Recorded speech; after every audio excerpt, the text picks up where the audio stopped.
हमारे बहुत सारे ऐसे किसान साथी होंगे जिन्होंने धान की रोपाई कर ली है। तो धान की रोपाई अगर आपने कर ली है, उसके बाद क्या करें, उसके बाद कौन कौन सी आवश्यक चीज़ें हमें अपनानी चाहिए जिससे हमें ज़्यादा और अच्छा उत्पादन मिल सके। उम्मीद करते हैं रोपाई से पहले आपने सभी खादों का इस्तेमाल कर दिया होगा, क्योंकि रोपाई से पहले खाद डालेंगे तभी वो काम करती हैं। तो रोपाई से पहले डीएपी, अगर आप अभी रोपाई नहीं किए हैं तो ये बात आप नोट कर लीजिए। डीएपी 30 से 40 किलो अंतिम जुताई के समय रोपाई से पहले। साथ में आप डालिए पोटास।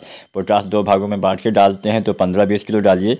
अगर आप एक बार ही मात्रा संपूर्ण डाल देते हैं तो 30-35 मतलब 30 से 40 किलो पोटास डालना होता है।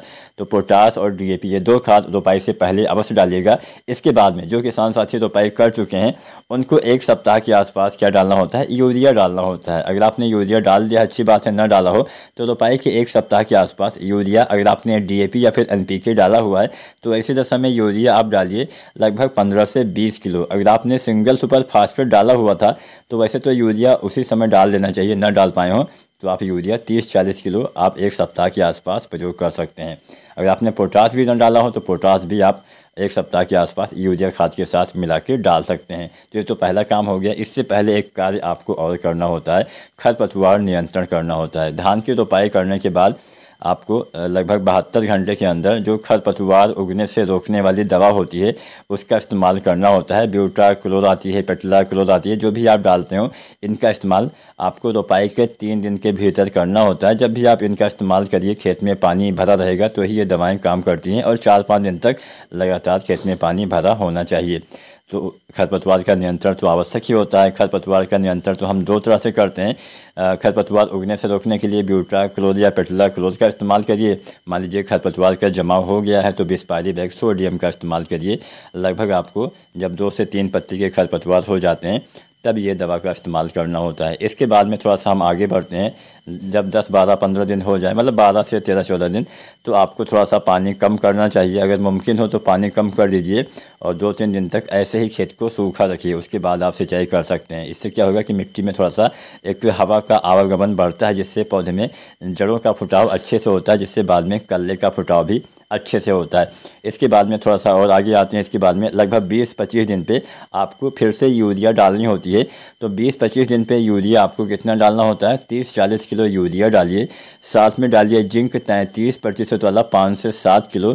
साथ में डालिए सल्फर 90% वाला 3 किलो। ये 3 खाद 20 दिन, अगर कोई किस्म जल्दी तैयार होती है तो 18-20 दिन पे ही आपको प्रयोग कर देना है।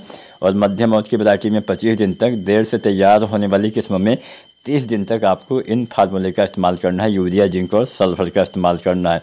अब यहाँ पे एक बात छूट गई है। अगर आप कोई ग्रोथ प्रमोटर डालना चाहते हैं तो अभी आप रोपाई के समय या 1 सप्ताह के भीतर आप प्रयोग करिए। सागरिका, दानेदार हो गया, बायोबीटा हो गया, जो भी आपको अच्छा लगे उसका इस्तेमाल आपको रोपाई के समय या फिर 1 सप्ताह के अंदर जब आप यूरिया डालते हैं, पोटास वगैरह डालते हैं, तब आप कर सकते हैं।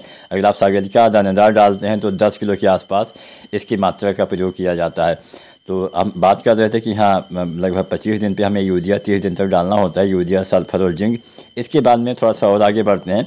आपको 25 से 30 दिन पे अगर आपकी फसल में थोड़ा सा कमजोरी दिखती है तो आपको एक एनपीके डाल देना है। एनपीके 19-19-19 1 किलो से लेकर 1.5 किलो, ये अच्छा काम करेगी। इसके बाद में हम आगे थोड़ा सा और आगे आते हैं, अंतिम यूरिया के बारे में जान लेते हैं। अंतिम यूरिया आपको देना होता है 40-50 दिन के अंदर। तो जो वैरायटी जल्दी तैयार होती है वहाँ पे तो 38-40 दिन पे ही अंतिम यूरिया डाल दीजिए। मात्रा 30 से 40 किलो ही रहने वाली है।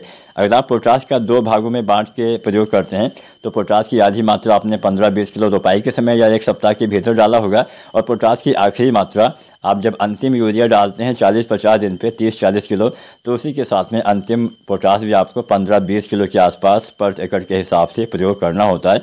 यहाँ पे हमने जितनी भी खाद की मात्रा बताई है वो पर एकड़ के हिसाब से बताई है। इसके बाद में बाली निकलने से पहले एक एनपीके का स्प्रे कर दीजिए, एनपीके 052-34।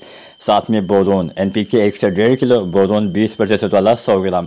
तो इसके बाद में जब बालियाँ आपकी निकल आएँ तो दाना भरते समय एक एनपीके 0050 का इस्तेमाल कर दीजिए। इसके साथ साथ समय से आप पानी भी लगाते रहिए और हमेशा यूरिया खाद सिंचाई करने के बाद ही प्रयोग करिए। तो यहाँ पे हमने रोपाई करने के बाद से कटाई तक क्या क्या कार्य करने चाहिए, कौन कौन सी खादों का इस्तेमाल करना चाहिए, संपूर्ण जानकारी आपको प्रदान कर दी है। उम्मीद करते हैं आज की वीडियो आपको अच्छी अवश्य लगी होगी। वीडियो पसंद आई हो लाइक शेयर करें, चैनल को सब्सक्राइब करें। धन्यवाद।